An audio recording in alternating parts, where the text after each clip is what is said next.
Bom dia.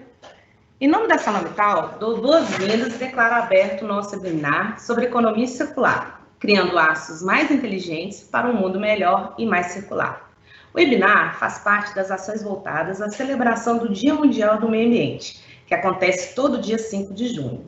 A data foi definida pela Assembleia Geral das Nações Unidas, em 15 de dezembro de 1972, com o qual foi aberta a Conferência de Estocolmo, na Suécia. E com esse dia, estimule os governos, as organizações a empreender atividades mundiais que reafirmem a sua preocupação com a preservação e o aprimoramento ambiental, com vistas a aprofundar a conscientização ambiental, prosseguindo a determinação expressa naquela conferência.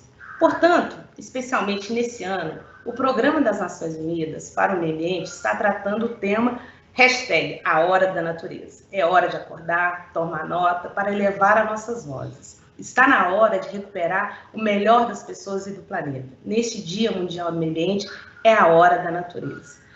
Portanto, declaro aberto aí o nosso webinar. Agora, vamos passar algumas instruções de como vai funcionar as nossas perguntas e respostas para a interação. Vocês estão vendo aí, ao lado direito da tela, há o quadro de perguntas e respostas em vídeo ao vivo. Então, vocês podem, aí onde o cursor está marcado, inserir a sua pergunta. E vamos lá, vamos dar início ao nosso webinar. Gostaria, primeiramente, de apresentar nossos ilustríssimos palestrantes, começando aí pelo Aldo Ometo, que é professor da USP desde 2006, e lidera o Centro de Pesquisa em Economia Circular, junto ao Inova USP. É autor de mais de 50 artigos científicos, 2 livros e coordenador de projetos na área de economia circular, avaliação do ciclo de vida, inovação, sustentabilidade e negócios. Foi finalista do Prêmio The Circulars em 2018, do Fórum Econômico Global, na categoria Liderança. E também contaremos com a presença do Leonardo Ribeiro, que é especialista de meio ambiente na Gerência Geral de Sustentabilidade da ArcelorMittal. E ao longo dos 15 anos de carreira, acumulou experiência em gestão ambiental e empresarial. É graduado em Engenharia Sanitária Ambiental pela Universidade Federal de Santa Catarina. Possui especialização em Química da Água pela Escola Nacional de Engenharia Superior da Água e mestrado em Geologia pela Universidade Federal de Ouro Preto. Também foi coordenador dos grupos da FIENG de áreas contaminadas e de água e áreas contaminadas. Então, eu gostaria já de passar aí a palavra para o Aldo para começar o nosso evento. Bom evento para todos. Obrigada. Obrigado, Lu. Com grande satisfação que damos início, então, ao webinar de Economia Circular junto à ArcelorMittal. Agradeço muito o convite em nome da USP, em nome do Centro de Pesquisa em Economia Circular, junto ao Inova USP, que é um centro multidisciplinar relacionado à pesquisa e inovação junto à USP, e no qual nós agradecemos também a colaboração da Arcelor, junto aos convênios que estão sendo desenvolvidos de pesquisas, apoio ao centro e toda essa estrutura de pesquisa e inovação junto à Universidade de São Paulo. O tema da nossa palestra hoje é relacionado à inovação para a economia circular, mas a gente vai verificar hoje uma inovação com uma visão, com uma perspectiva mais ampla, fundamental para a gente conseguir realmente esse passo para a economia circular. Agradeço novamente e vamos então agora verificar esses principais aspectos relacionados à inovação sistêmica. A USP faz parte das universidades pioneiras em economia circular dentro da rede de academia da Fundação Ellen MacArthur e desenvolvemos também em âmbito internacional todas essas questões e pesquisas relacionadas à economia circular junto com essas e outras organizações, tanto acadêmica quanto também de negócios, indústrias, agronegócio, entre outras. Bom, a gente precisa entender que nós estamos numa nova era de descobrimentos, ainda mais hoje pelo momento crítico que a gente está vivendo. A gente está redescobrindo novas formas de se fazer negócio, novas formas de consumir, de produzir, e como que realmente é importante essas novas tecnologias e novas estruturas para que a gente consiga superar esses desafios.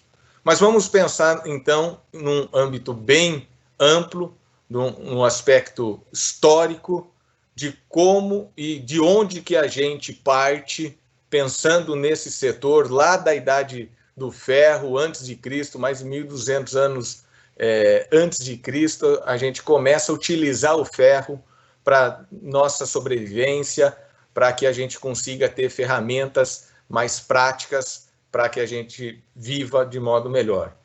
E esse crescimento, vamos dizer assim, dessa produção, foi iniciando desde a Idade do Ferro por alguns marcos que a gente pode verificar em aspectos mais atuais, por alguns momentos que teve grande marco para que a civilização, para que a sociedade pudesse evoluir.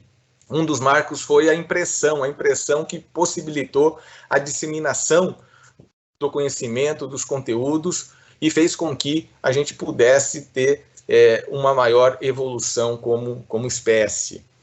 Alguns marcos também no setor industrial, com a própria Revolução Industrial, a máquina a vapor, que fez um aceleramento também, uma aceleração desse nosso crescimento e dessa renda per capita. Outro marco importante também que foi na Inglaterra, a escola pública, de modo geral, o Public Act School, onde disseminou e possibilitou a educação para a grande massa de população. Esse período que a gente está, das grandes navegações e até o século XX, ele foi marcado muito pelo desenvolvimento industrial, pela produção em massa. E aí a gente tem um caráter muito disciplinar para essa era e para a inovação e para todas as conquistas. A partir principalmente do século XXI, dos anos 2000, com a www, com a internet, com novas formas de se fazer negócio, começou a se surgir uma nora que a gente precisa entender aonde que nós estamos para que a gente passe da Idade do Ferro e utilize esse grande subsídio que a gente tem dentro dessa nova era que a gente está vivendo. É uma era, portanto, dos mercados superfluidos, onde a gente não tem mais os ruídos durante o processo e a cadeia produtiva. A gente tem uma ligação muito forte e direta entre o produtor e o consumidor. A gente está falando da impressão 3D, a gente está falando da internet das coisas, do blockchain, da inteligência artificial. A gente está na era da indústria 4.0, onde a gente tem toda essa parte da automação, esse controle e a internet voltada para essa maior eficiência. Junto com isso, nós temos novos modelos de negócio. A gente tem muitos negócios que surgiram do compartilhamento, muitos negócios virtuais, e a gente verifica nesse momento que a gente está vivendo, essa conexão é fundamental. Aquelas empresas que conseguiram manter a conexão com os seus clientes, mesmo dentro dos desafios que a gente vive hoje, são aquelas que conseguiram se manter. Aquelas que conseguiram manter a sua rede produtiva estruturada, resiliente, são aquelas que estão conseguindo se manter. E a economia circular, ela surge dentro desse novo contexto, dentro desse novo modelo. Não mais um modelo disciplinar somente voltado à produção, mas um modelo voltado principalmente a esse desenvolvimento mais amplo e social, onde o principal mote não é a produção, mas sim qual é o propósito maior da sua empresa. E para isso a gente precisa ter uma abordagem transdisciplinar. Portanto, nesse mundo digital, nesses novos modelos econômicos de compartilhamento, serviços, virtualização, a gente verifica que, nessa imagem acima, que a gente não tem mais como era os clientes, os consumidores, todos em volta de uma grande empresa, daquela grande produtora daquele produto e com poucas opções de compra. Muito pelo contrário, a gente tem na figura abaixo mostrando que cada consumidor hoje tem múltiplas opções para conseguir as suas necessidades. Ele está em volta de aplicativos, ele está em volta de várias formas e diferentes opções para ele conseguir aquelas opções de satisfazer as suas necessidades. Ou seja, essa aproximação, essa conexão de cadeia junto ao consumidor é fundamental para que a gente possa gerar mais valores e não necessariamente consumir mais recursos finitos. Portanto, a economia circular ela surge desse desacoplamento do desenvolvimento econômico, da atividade econômica, com necessariamente o consumo de novos recursos finitos. E nesse período que a gente viu historicamente, nós tivemos grande consumo de recursos. A gente vê aqui pelo gráfico essa quantidade enorme, 9 bilhões de toneladas que estão sendo extraídas e que, por ano, dentro da superfície, e que cada vez mais isso exponencial e, portanto, há necessidade da gente atrelar novos valores a esses recursos e manter esses produtos por mais tempo durante o seu uso, aumentar a eficiência de uso. Nesse gráfico, nós podemos verificar que 70% dessa extração são todas descartadas. Então, a gente só tem realmente incorporada na economia 30% de todos esses recursos extraídos.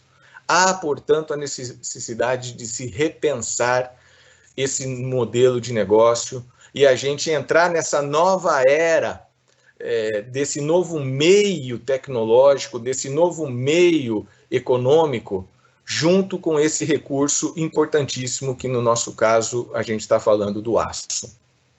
Portanto, esses conceitos da sustentabilidade que surgiram desde a década de 80, com o tripé do social, econômico, ambiental, eles hoje evoluem para uma integração muito maior com os negócios.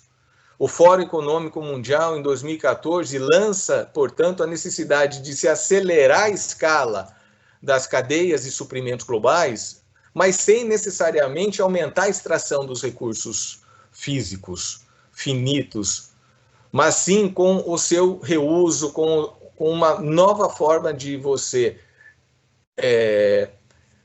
possibilitar novos negócios e gerar novos valores sem ser necessariamente voltado a novas extrações. Então, isso necessita de novos modelos de negócio, isso necessita de uma incorporação de outros atores nessa cadeia. E com isso começa a surgir os conceitos e a base da economia circular.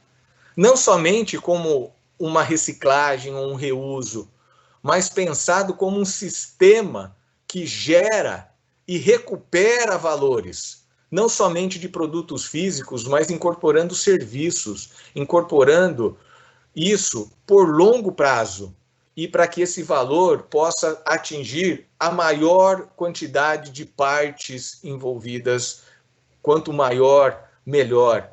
E aí a gente está falando tanto dos aspectos econômicos quanto sociais e ambientais de forma integrada. As práticas que fizeram essa evolução ocorrer desde esse início do desenvolvimento sustentável, do início dessas questões ambientais, que hoje a gente está aqui também em homenagem ao meio ambiente, foram práticas que surgiram inicialmente com foco muito no resíduo. Então, a gente começou lá na década de 70, 80, com uma estratégia principalmente voltada ao fim de tubo, ou seja, a gente tem a nossa produção, a nossa escória, e depois a gente trata esse resíduo para tentar não gerar impactos ao meio ambiente, ou reutilizar, ou reciclar. Mas percebam que o foco é o resíduo. E eu tenho todas as perdas de processo, de custos, de desperdício de matéria-prima, etc. E depois eu ainda tenho que ter um investimento para tentar tratar e recuperar aquilo. Ou seja, isso, nesse momento, foi sinônimo de custo, foi sinônimo que não estava, muitas vezes, atrelado ao grande negócio e feito, muitas vezes, por uma imposição legal ou normativa.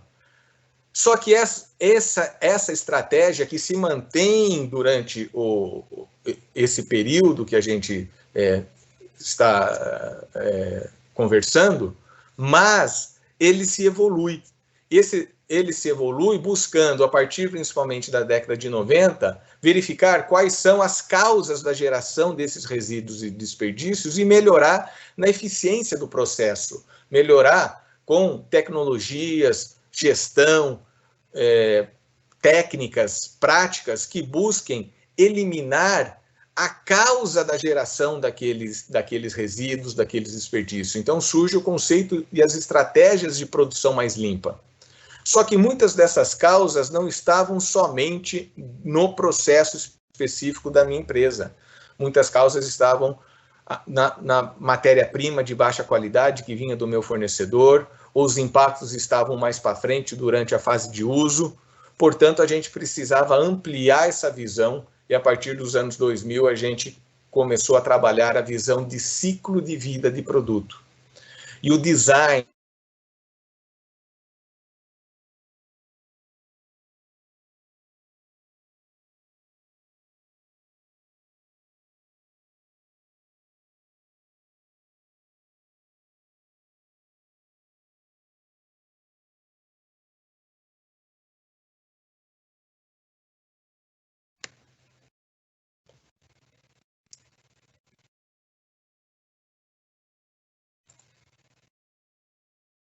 pronto.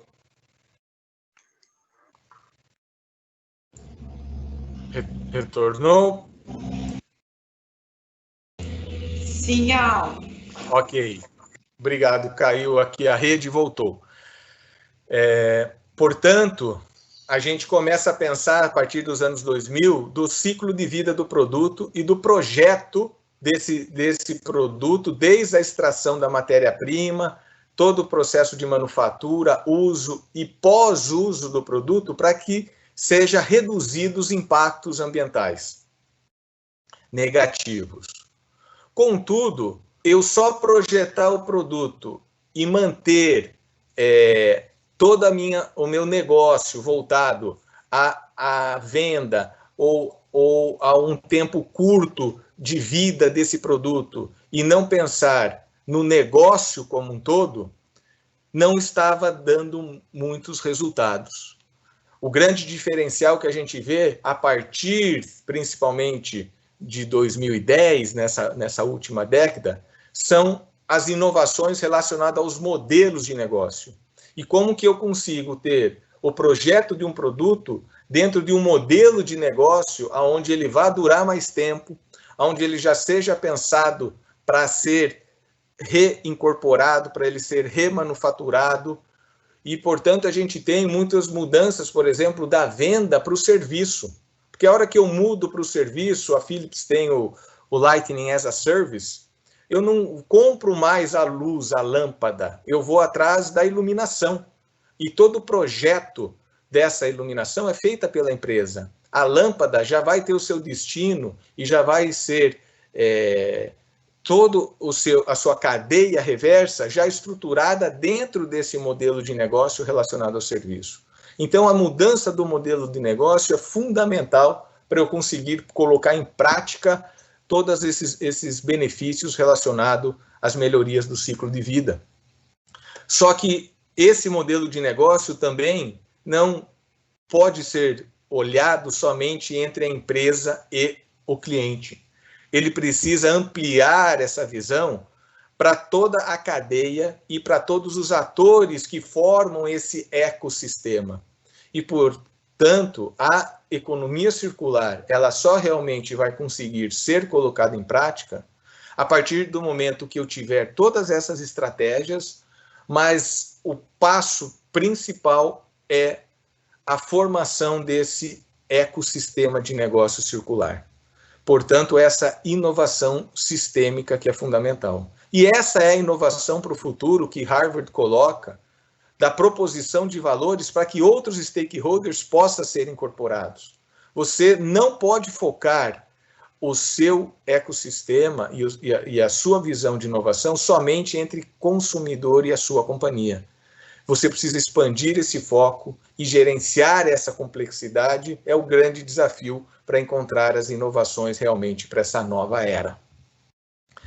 E como que eu faço e penso nessa inovação sistêmica? Eu tenho que pensar de modo amplo, desde o que a gente chama da paisagem ou do macroambiente de negócio. Quais são esse novo meio que a gente vive? E o meio faz como que a gente tem que inovar e como que a gente tem que mudar.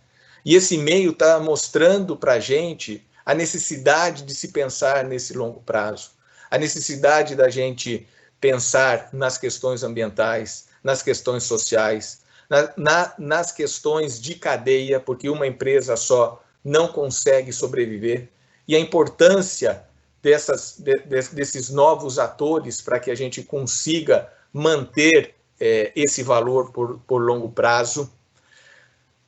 Toda a questão cultural, então, a paisagem, que é a política pública, que são os anseios da sociedade, que são as questões ambientais e os impactos ambientais, as próprias pandemias, ela surge como uma pressão para que aquela forma com que eu estava operando, ela tenha rupturas. Muitas se quebraram, muitas estão quebrando, muitas têm a necessidade de se reconfigurar para que consiga sobreviver e passar por esses momentos. E para essa nova configuração do regime, desse mainstream, a gente precisa pensar além das tecnologias tradicionais e além do modo de produção e dos negócios que tradicionalmente a gente vinha fazendo. A gente precisa repensar essas novas configurações com os novos atores, com o que a gente chama aqui dos nichos, num ambiente muito mais colaborativo, para integrar atores que não faziam parte da nossa cadeia, mas que são parte da solução para essa nova configuração da minha cadeia de valor muito mais resiliente. A gente está falando dos renováveis, a gente está falando de toda essa cadeia reversa que precisa ser melhor estruturada para que a gente consiga ter sucata e aço de fonte dessa base e novos modelos de negócios e novos ecossistemas que sejam muito mais integrados. Então, esses novos ecossistemas de negócios, eles fazem parte dessa nova visão, dessa nova era, onde eu tenho muitas vezes o produtor do aço já trabalhando junto com o construtor e pensando como eu vou utilizar esse aço numa construção que seja modular, que possa ser desmontada a partir dos diversos usos que ela pode ter ao final da vida desse prédio, mas que esse aço depois possa ser reutilizado. Então, essas colaborações e essas novas configurações ampliam as oportunidades de negócios, ampliam as possibilidades de geração de valores para diversos atores e por muito mais tempo. Isso é economia circular. Isso é a possibilidade de você trazer outros atores. Aqui a gente tem uma foto de uma cooperativa e fazer com que a gente tenha algo que é além do material, além do recurso físico, além da reciclagem, mas o mais importante, que é a inovação social de atores que hoje estão na periferia e que não por uma questão de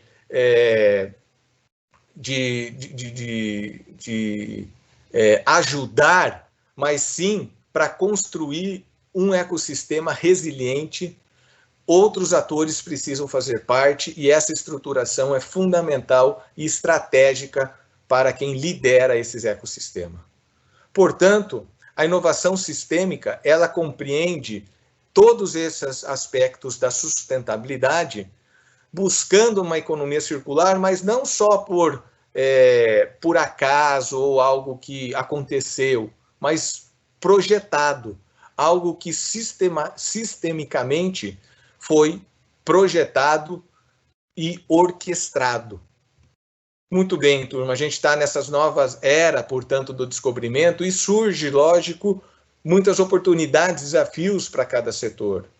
Oportunidades de uma produção, muitas vezes, mais local, voltado ao uso da sucata, com o suprimento de cadeias locais para a solução para o mercado regional.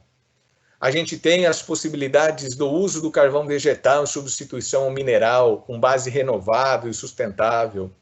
A gente tem a possibilidade da expansão dos negócios para mineração urbana. Vários minérios a gente tem muito mais hoje nos centros urbanos e nas cidades do que nas próprias minas. O Japão já trabalha isso há muito tempo, recuperando da varrição de calçada metais nobres. Construções que, ao serem desmontadas e não demolidas, podem ser reutilizadas, esse material, esse aço, e por assim uma enorme oportunidade para essa mineração urbana.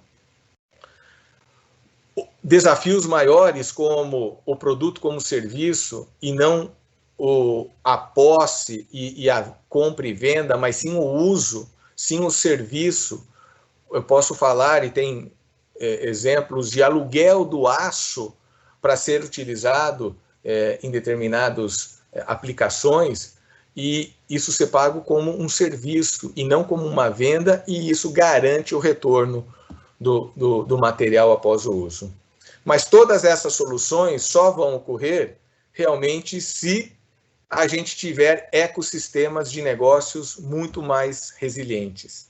A gente avança no valor nessa cadeia, a gente sai somente pensando como um produtor de material, mas como parte de uma cadeia de valor muito maior, integrado com lá a construtora, com o fim lá da cadeia, junto ao cliente e formando essas plataformas, portanto, de negócio. Colaboração, portanto, é fundamental de toda a cadeia, integrada à fase de uso, inserindo novos atores, fortalecendo a cadeia reversa, e quem lidera esse ecossistema é aquele que tem uma grande... é estratégico para o negócio, porque ele vai conseguir avançar e ampliar todos esses valores que estão sendo gerados e, portanto, valorizando a sua empresa, a sua marca, o seu negócio.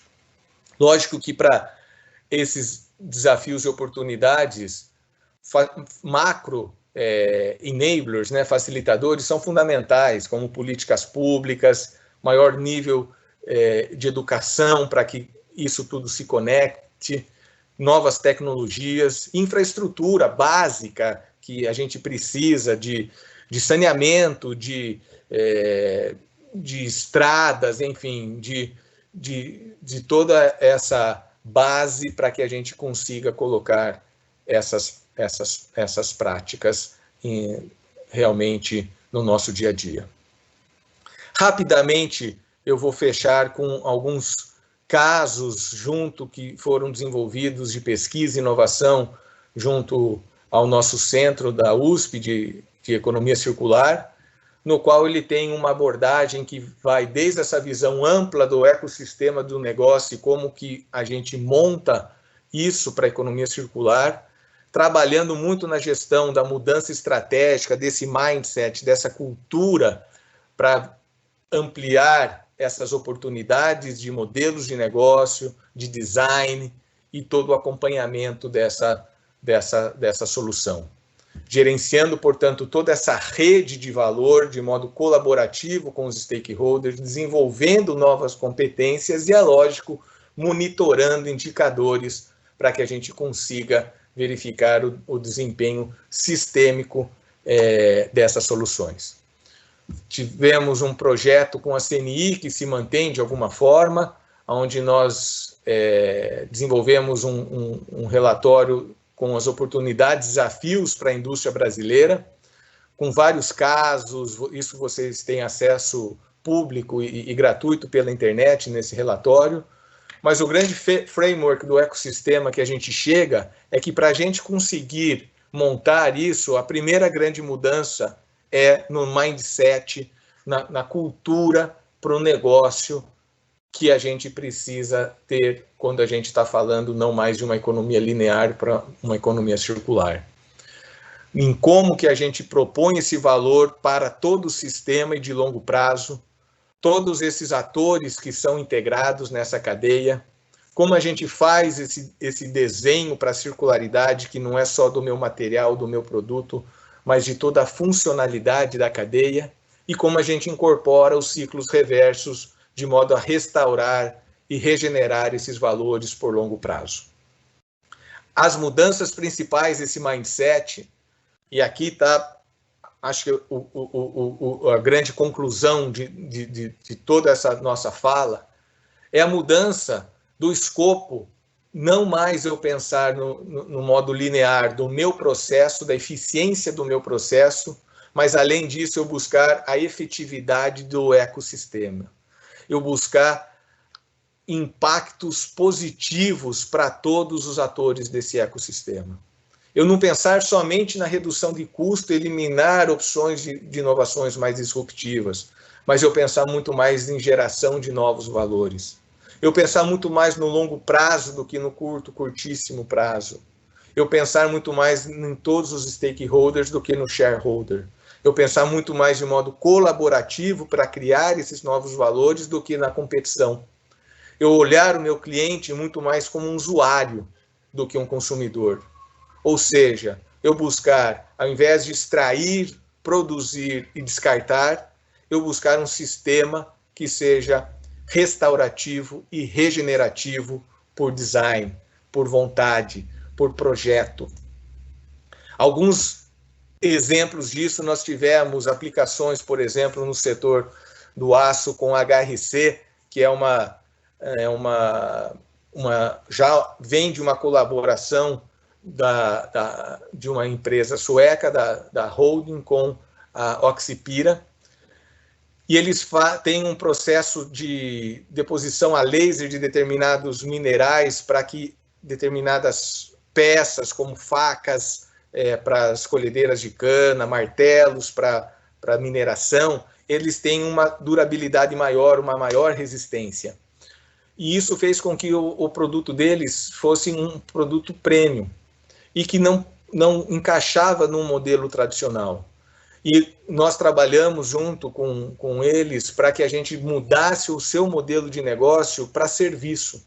E hoje eles já têm projetos onde eles oferecem o serviço relacionado a esses produtos e toda a cadeia reversa para que eles possam remanufaturar isso e sempre estar dispondo essa função por um período muito maior, agregando muito mais valor. A tecnologia deles já reduz em 50% os custos operacionais e dentro desse modelo, portanto, de se manter por mais tempo esse valor para mais clientes, eles conseguiram realmente avançar e estão sendo um caso de sucesso nessa mudança, utilizando peças de aço para esse novo modelo. Outro caso que nós tivemos junto à Renner, por exemplo, onde a gente utilizou e fizemos um caso para todo um piloto para os resíduos da confecção serem transformados em novas roupas, e para isso toda a estrutura da cadeia reversa, da desfibragem, de fazer novas tecnologias para conseguir fazer a tecelagem com aquele fio reciclado, enfim, todos esses desafios, mas que fizeram também um caso de sucesso a partir do momento que a gente conseguiu criar e desenvolver esse ecossistema de negócio circular para geração desses novos produtos, novos valores e novas receitas. Remanufatura também de produtos de aço que a gente desenvolveu junto com a Universidade Técnica de Berlim. Não vou me estender muito, mas vocês têm um link aqui que vocês podem entrar e verificar todos os aspectos de casos, de modelos de negócio, de como construir isso para remanufatura, onde eu não penso somente em reutilizar o material, mas sim todo o produto em si. Nos aspectos de projeto, de design, a gente colaborou com o Design Circular, um guia que também está na internet, junto com a IDEO e com a Fundação Ellen MacArthur. Desenvolvemos em 2006 esse estudo para HP, onde a gente estruturou também não somente todas as soluções técnicas e tecnológicas da incorporação do material do plástico reciclado nas multifuncionais, mas também toda essa cadeia reversa para que a gente tenha material de qualidade e quantidade para ser utilizado nos produtos, no caso, multifuncionais. Nesse caso, foi de 20% a 25% dos plásticos incorporados. Trabalhamos também com indicadores de avaliação do ciclo de vida, modelagem de sistemas complexos, sistemas dinâmicos. Temos esse trabalho desenvolvido no setor eletroeletrônico, no setor relacionado a têxtil e plástico, com todos esses indicadores aqui colocados. Bom, desenvolvemos, portanto, competências com esses novos stakeholders, fizemos uma academia latino-americana de sustentabilidade com a Dow, sobre sustentabilidade e economia circular, com a Unilever, um bootcamp, justamente para incorporar, e um convênio com a Arcelor, que a gente está desenvolvendo a parte da cultura, modelos de negócio, SGA, ecossistemas e indicadores de circularidade. Agradeço de novo a oportunidade, a USP também foi finalista nesse prêmio do Fórum Econômico Mundial em 2018, entre as instituições públicas que mais contribuíram para a economia circular, a partir desses projetos e trabalhos de modo muito prático que a gente vem fazendo também junto com a Arcelor.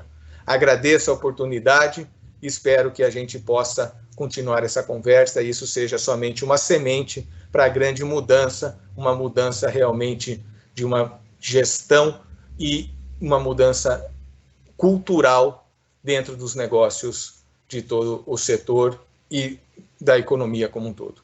Muito obrigado pela oportunidade, forte abraço e fiquem seguros. Um abraço.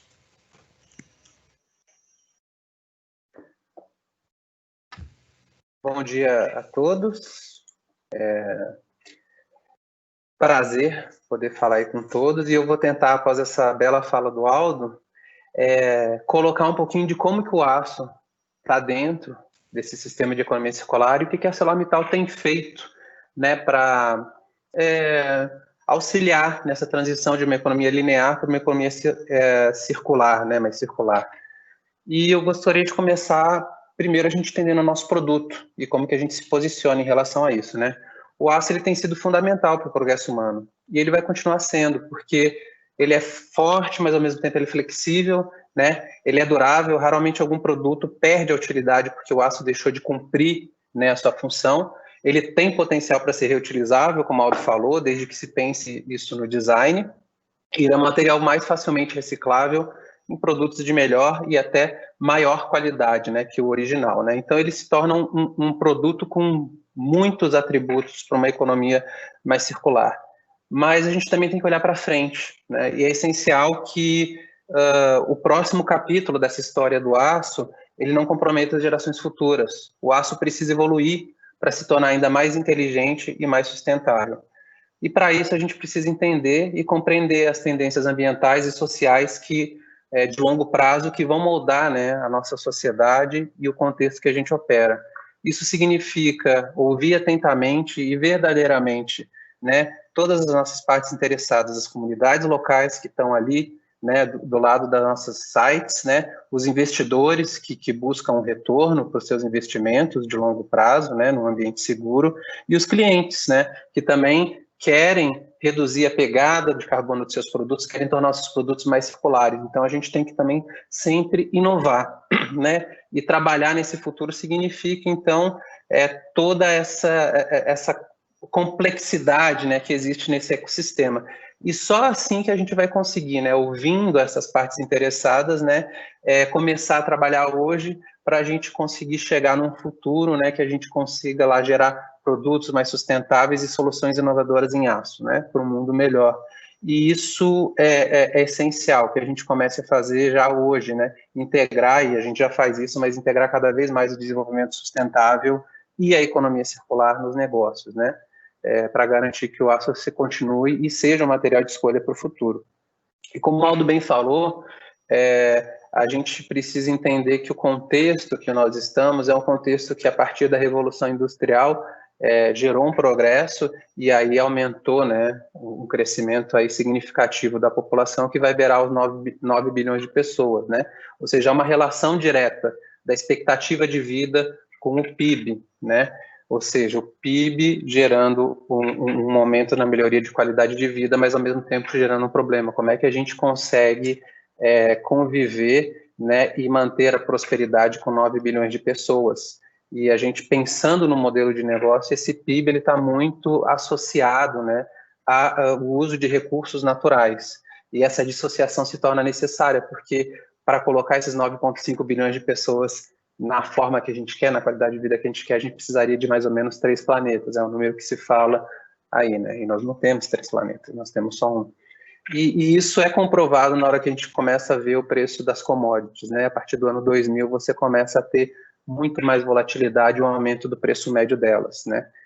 Então, o desenvolvimento sustentável, que é um conceito que realmente tomou forma lá, né, nos anos 80, mas que começou a ser concebido lá antes disso, então ele já tem uns 40 anos, ele fala isso, ou seja, a pergunta que ele quer responder é como é que a gente consegue manter essa prosperidade, mas dentro dos recursos finitos que a gente tem, né, e busca esse equilíbrio econômico, social e ambiental. E mais do que um conceito, ele se torna, para mim, e para a ArcelorMittal, um valor, né, igual justiça, liberdade, diversidade, democracia, né? É um valor a partir do qual a gente tem que orientar o nosso comportamento e estruturar a nossa sociedade.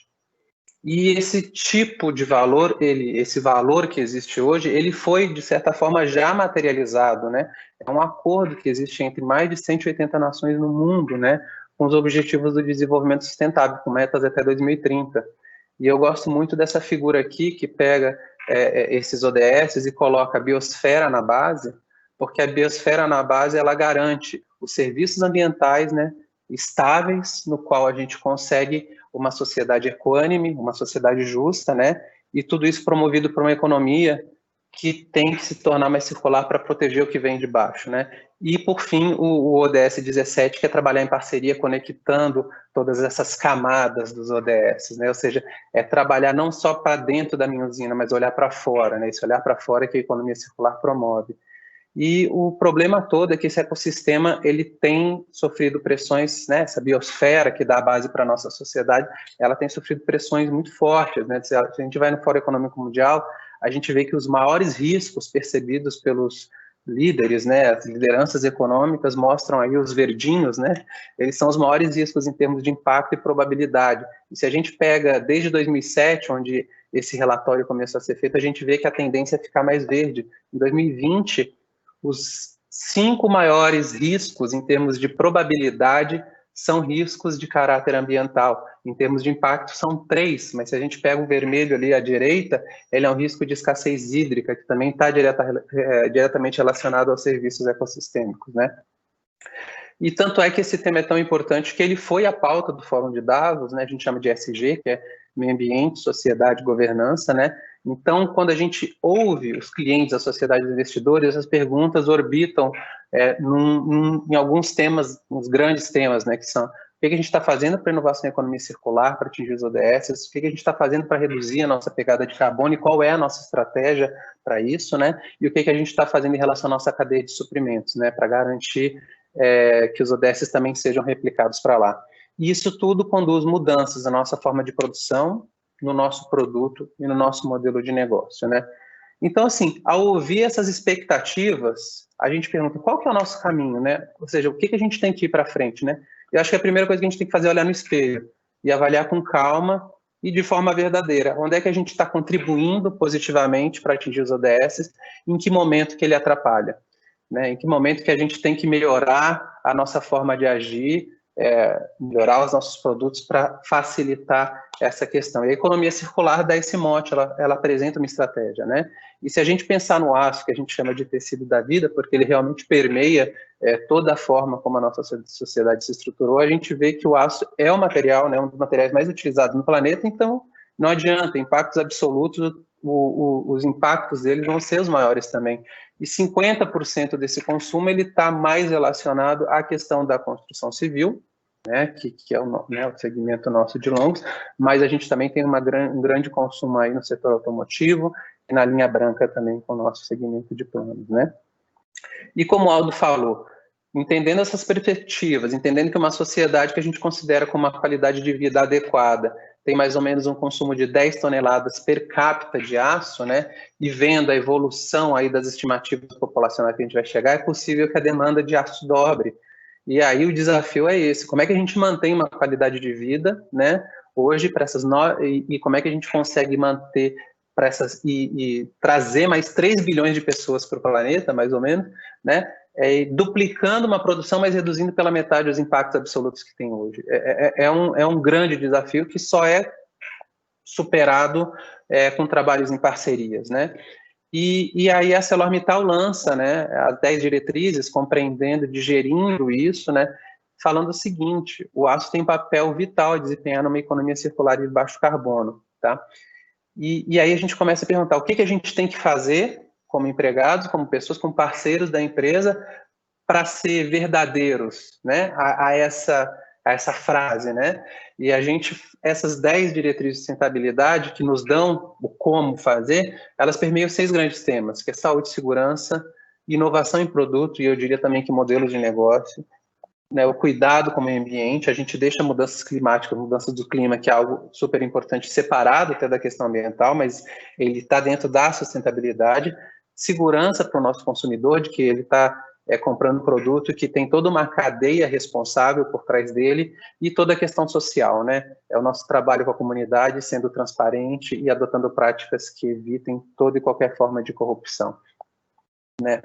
E então, assim, a nossa abordagem ela vai desde a cadeia. Às vezes a gente até toma liderança, por exemplo, em procedimentos que são feitos e elaborados, e que a gente coloca as ONGs, os sindicatos também dentro da gestão desses padrões, porque a pergunta que a gente tem que fazer e que a gente precisa ouvir a resposta é o que a gente precisa fazer para que o nosso aço seja percebido como um aço responsável, né? A gente trabalha o nosso processo, então a gente tem linhas muito fortes agora, com compromissos também robustos para a gente se tornar carbono neutro em algumas partes do mundo, né? E a gente trabalha o nosso ecossistema, né? O Stelligence é uma iniciativa que a gente faz para o mercado da construção civil, e o S-Motion, que é o Steel in Motion, né? O aço em movimento, para o setor automotivo, né? Então, todo esse pano de fundo, ele nos auxilia a compreender como que a gente tem que trabalhar a questão da economia circular, seja na questão e no consumo das matérias-primas, né, nos processos produtivos ou parceiros que ainda consomem o aço e geram sucata antes do consumo, né, e após esse consumo, ali trabalhando com pessoas que desenvolvem produtos para consumos, para desmaterializar esses produtos, torná-los mais longevos, né, e no momento que a gente não consegue mais trabalhar toda uma cadeia de reciclagem, né? Então a gente acredita que o aço tem essa capacidade para enfrentar esse desafio futuro de uma economia plenamente circular, né? A gente acredita que o aço, ele é um material permanente, porque uma vez que você o produz, se você faz uma gestão adequada do estoque, ele consegue ser utilizado inúmeras vezes, né? Então, e a gente busca trabalhar desses conceitos, né, de reduzir, reutilizar, remanufaturar e reciclar, que são conceitos muito abrangentes na hora que a gente pensa na forma de atuação que é necessária. E aí, nos últimos 50 anos, pensando na redução que tem sido feita, né, no processo do aço e nos produtos, o aço reduziu de 25% a 40% do peso para uma mesma aplicação. Ao mesmo tempo, ele reduziu 60% da energia consumida para o mesmo volume de produção, né? Ou seja, hoje a gente faz aço com 60% menos de consumo de energia. E aí a gente ter melhorias mais significativas é muito difícil, mas a gente busca isso por meio de tecnologias que sejam mais até disruptivas, né? E aí a gente vai para o nosso DNA, né? Eu acho que o nosso produto ele é extremamente reciclável, é forte isso, é mais de 85%, e esses 15% são perdas, que o Aldo bem explicou, perdas sistêmicas que a gente tem capacidade de pegar, se a gente consegue, né? E a gente consegue pegar esse material e realmente transformar isso, né? Nós somos uma grande empresa recicladora, né? No mundo a gente recicla mais de 30 milhões de toneladas de aço por ano. E não é fácil no Brasil fazer isso, né? Nós estamos trabalhando num país que tem uma complexidade territorial legislativa muito grande, né? As nossas operações estão no sudeste do Brasil, então como é que a gente faz para pegar uma sucata lá no norte do país e transportá-la até lá? Então a gente investiu em caminhões que compactam a sucata, né, que dão apoio a esses locais. A gente investiu também, por exemplo, desenvolvemos tecnologias que chamam Recicar, que você pega o carro, né, e consegue recuperar toda a parte do aço dele, cuidando para que não haja uma contaminação do solo, nem da água subterrânea, por exemplo, né? Então, apesar da reciclagem ser aquele looping de menor valor na economia circular, ele é muito importante e muito complexo também, tá? E coprodutos, né? Ou seja, a gente tem uma história muito positiva também de coprodutos, que a gente, à medida que a gente gera aço, a gente também gera os nossos resíduos, e se a gente consegue transformá-los em valor, a gente chama de coprodutos, e mais de 90% dos resíduos gerados foram transformados, viraram coprodutos, que lá na frente, né, ou seja, evitam o consumo de novos recursos naturais, né? Ou seja, você reduz a pressão de recursos naturais para extração de outros minerais, se a gente conseguir desenvolver tecnologias para isso, né? E a nossa ambição aí é eliminar o envio para aterro. No ano passado, isso vai estar no nosso relatório de sustentabilidade, que está para sair daqui a pouco, 8% só dos resíduos que foram gerados foram destinados a aterro, tá? E apenas 0,1 foi o resíduo perigoso, o volume de resíduo perigoso, né? A gente trabalha muito forte com esses 8%. A gente busca novas formas de desenvolver tecnologias e evitar contaminação para que a gente chegue e atinja essa nossa ambição, né? O Aldo falou muito de reuso, e a gente desenvolveu um negócio no Brasil que é o aluguel destaca prancha metálica, que a gente também já está jogando isso para outros países aqui da América Latina, né? Ou seja, ao invés de eu vender o aço, eu alugo para contenção temporária, eu pego, avalio se essa estrutura ela continua tendo a sua função, e aí eu consigo, com isso, evitar de gastar energia para fundir essa sucata e gerar um novo aço, né? E esse modelo, a gente avaliou em termos de ciclo de vida, ele reduz em até 10 vezes o potencial de aquecimento global, né? E emissão de particulado, em 7 vezes a emissão de dióxido de enxofre, né? Ou seja, assim, é um modelo de negócio que a gente vende, que a gente mostra, porque a gente gosta e acredita que ele gera valor, mas se a gente olhar, a gente precisa desenvolver mais isso, por isso que a gente faz parcerias, igual as parcerias com o Aldo, com o Centro de Inovação e Economia Circular, né, para a gente aumentar esse percentual de reuso e transformar o modelo de negócio. Bom, mudanças do clima, acho que é um dos temas mais importantes, um dos grandes desafios que nós temos. Nós, recentemente, no ano passado, a gente publicou um relatório, né, um grande compromisso público, né, com a emissão de reduzir significativamente nossa pegada de carbono, né.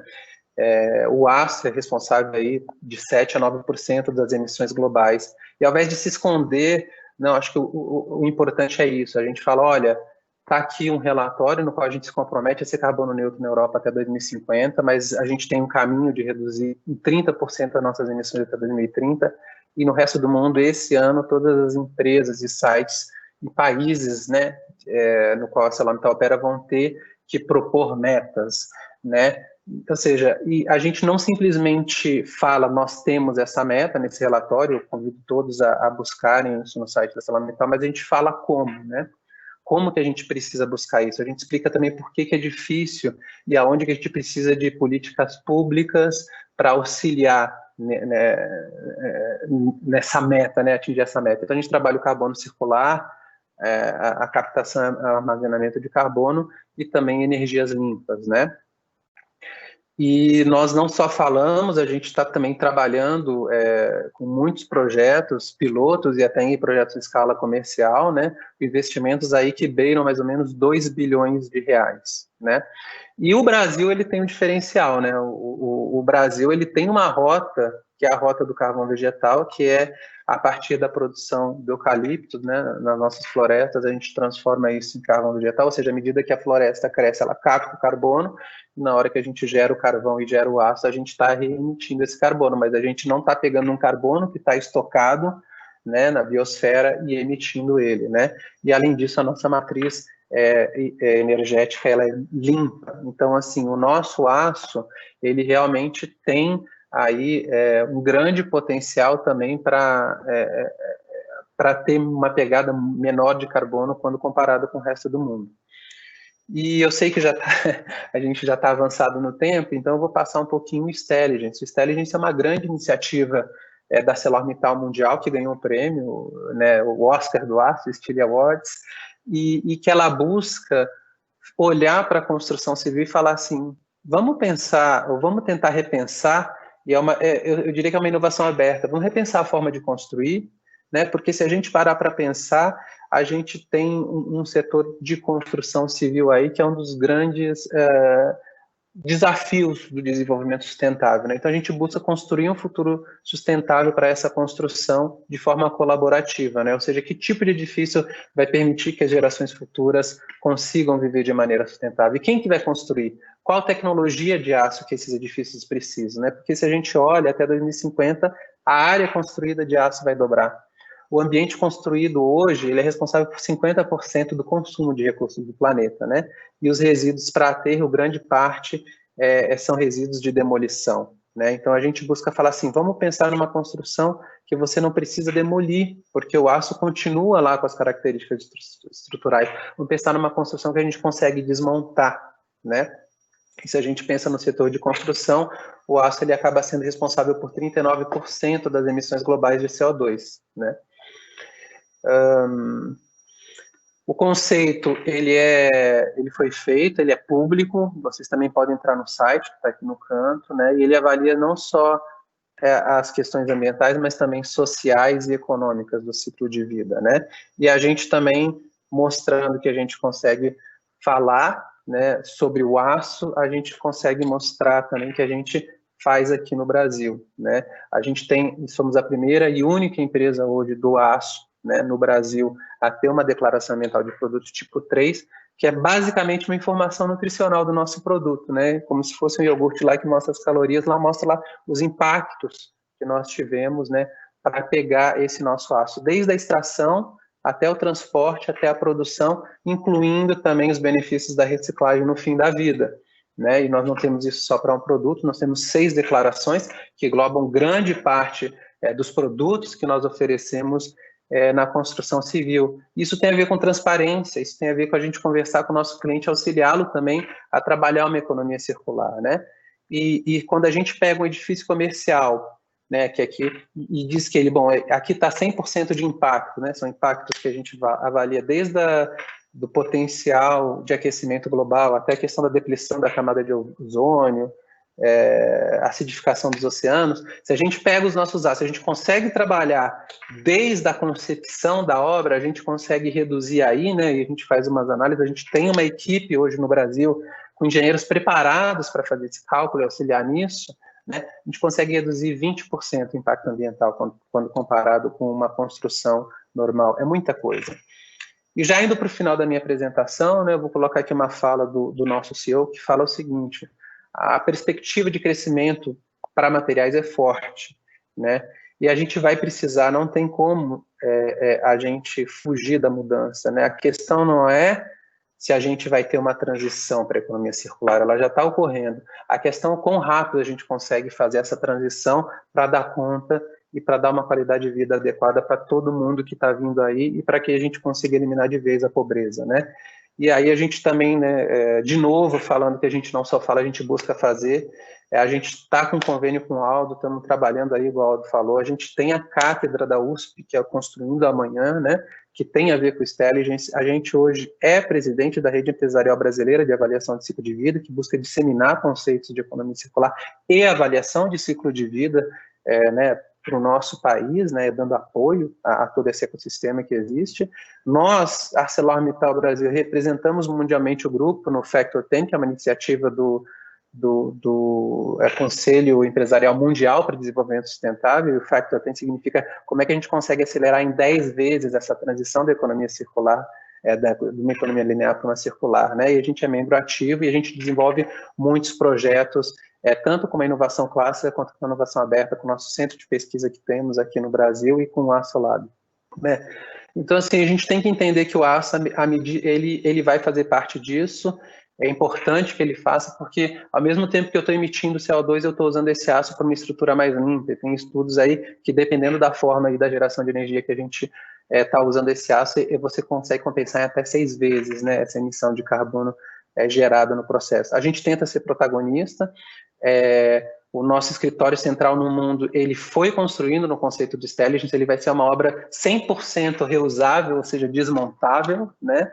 A gente também busca trabalhar dentro do Brasil. Esse aqui é o pavilhão nuvem, que é um pavilhão 100% reusável que a gente colocou na Casa Cor, né? A gente busca estimular o mercado para essa nova economia, né? E também de uma questão cultural legal do aço aí, com os vergalhões que a gente fez uma parceria com a Prefeitura de Belo Horizonte para criar as árvores da gentileza, né?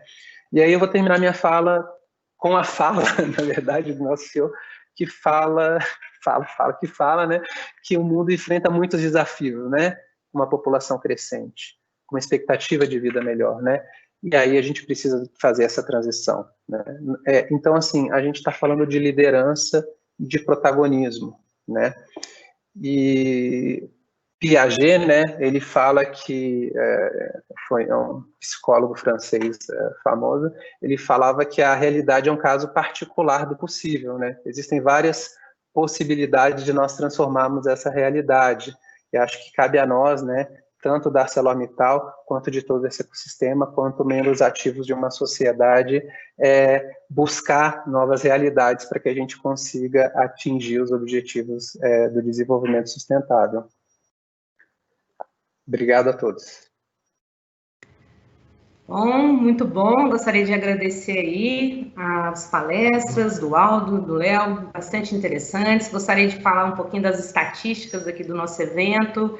A gente está sendo, né, ao vivo aí com mais de 300 pessoas do público externo, interno da ArcelorMittal, academia. E obrigado mesmo. A gente já tem aqui 21 perguntas. Conforme a gente combinou no começo, vou falar, né, as perguntas mais votadas em função, infelizmente, do nosso tempo. Então, vamos lá, vamos às perguntas.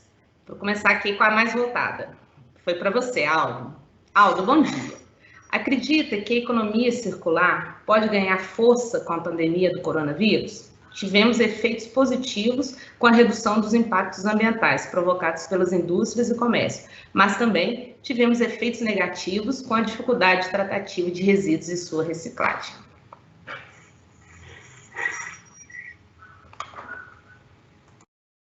Obrigado, então, pela questão.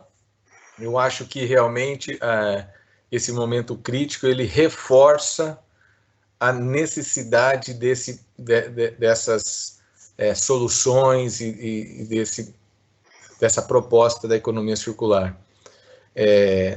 A economia circular, quem mais promoveu isso no mundo está sendo uma fundação que, lá na Inglaterra, que é a Fundação Ellen MacArthur, que surgiu de uma navegadora, que ela é a Ellen MacArthur, que ela foi dar uma volta no seu veleiro pelo mundo e ela percebeu que dentro do seu barco ela precisava ser o mais eficiente possível e tentar reutilizar muito daqueles recursos que ela tinha ali para ela conseguir sobreviver na sua jornada. E aí ela incorpora essa questão da economia circular. E hoje o que a gente está vivendo um pouco nessa pandemia, cada um na sua casa, né, tentando sobreviver com os recursos que tem, a gente não desperdiça nada, né? Então, vai jogar uma coisa fora? Não, não joga, não, vamos guardar, reincorpora. A gente está meio que vivendo dentro do seu barco, né, nessa pandemia, verificando a importância da gente conseguir utilizar o melhor e o máximo possível dos recursos que a gente tem. Como que a gente não reincorpora, como que a gente consegue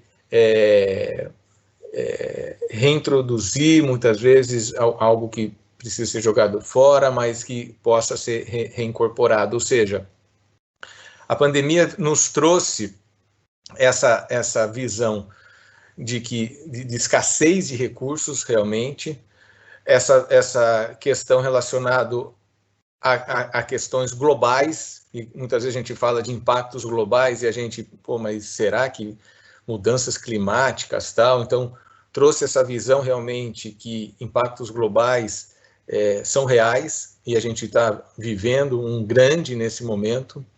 Ela trouxe outra questão relacionada à questão de solidariedade e colaboração, porque a gente percebe que não adianta eu estar aqui na minha casa isolado, mas se esse vírus está sendo espalhado e por comunidades que não têm recursos, então há a necessidade de que tenha uma estrutura realmente muito mais ampla e que tenha essa visão sistêmica para a gente conseguir construir essas soluções.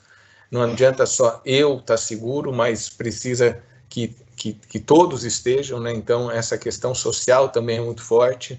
As cadeias reversas, porque se eu tenho eu tenho as cooperativas, eu tenho os catadores, mas de modo frágil, uma estrutura tão frágil que eles foram os primeiros a não conseguirem se manter. E então a necessidade de construir cadeias reversas, fortes, resilientes, também salta aos olhos nessa pandemia. E como que a gente pode repensar nosso modo de vida, tanto nós quanto os próprios negócios, se conectando muito mais próximo aos seus consumidores, aos clientes, utilizando tecnologias digitais, ou seja, muito dessa nova era e de se buscar valores que sejam regenerativos, que sejam restaurados. Então, dentro dessa visão, eu acho que ela realmente despertou para essa necessidade desse novo modelo econômico. Além dos impactos ambientais negativos que foram reduzidos, como foi dito, mas principalmente nessa filosofia mais sistêmica, eu acho que reforçou essa visão nas pessoas. Ok, Aldo, obrigada. Vamos aí à segunda mais votada, do nosso colega Giovanni Oliveira. Qual o ganho efetivo de mercado ao se adotar uma nova configuração em seu negócio baseado na economia circular? Como os clientes potenciais têm visto isso como diferencial? Aí eu deixo aberto ao Léo, ao Aldo, quiserem comentar.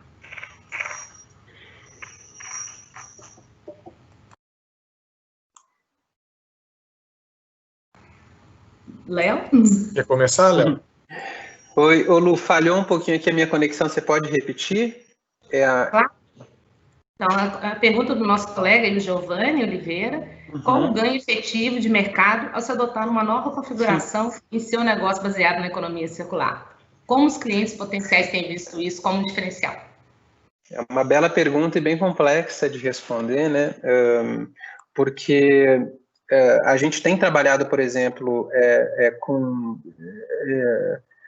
grandes clientes, digamos, automotivos, construtores, e na hora que a gente fala que a gente quer dar uma pegada diferente, todos vêm junto, falam, vamos fazer junto, né? Então, assim, você consegue uma parceria de longo prazo, você consegue, talvez, agregar um valor maior ao seu produto por causa disso, né?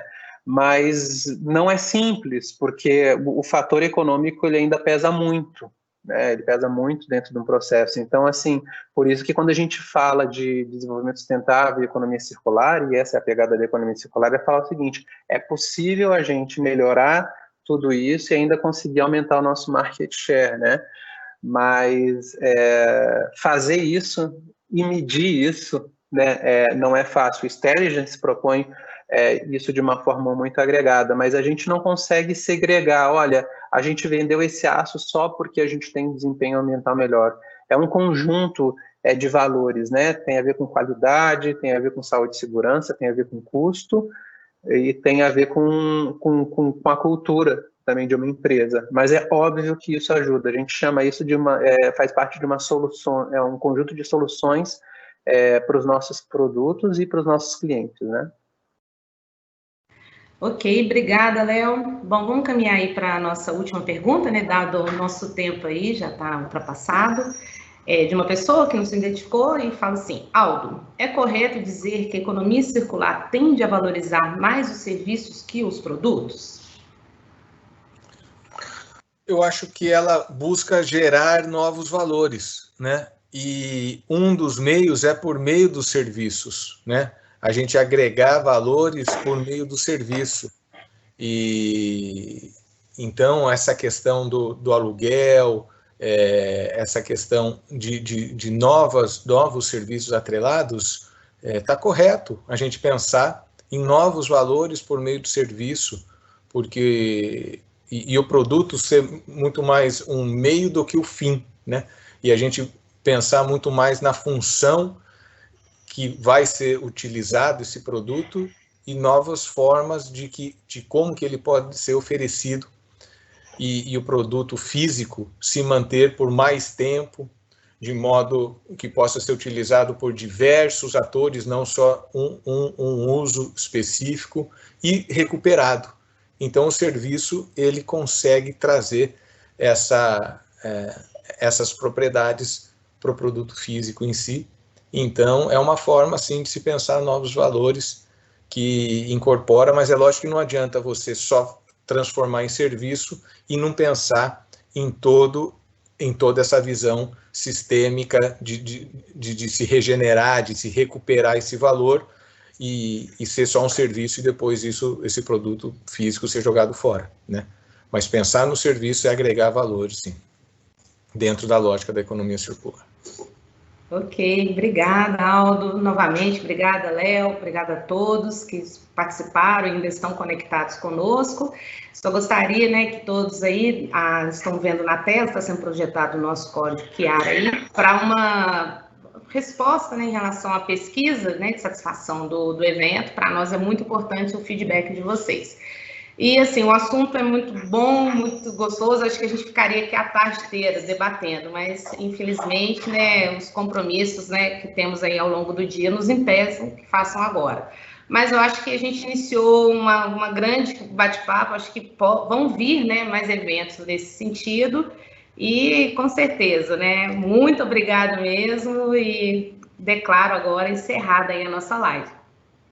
Tchau, gente.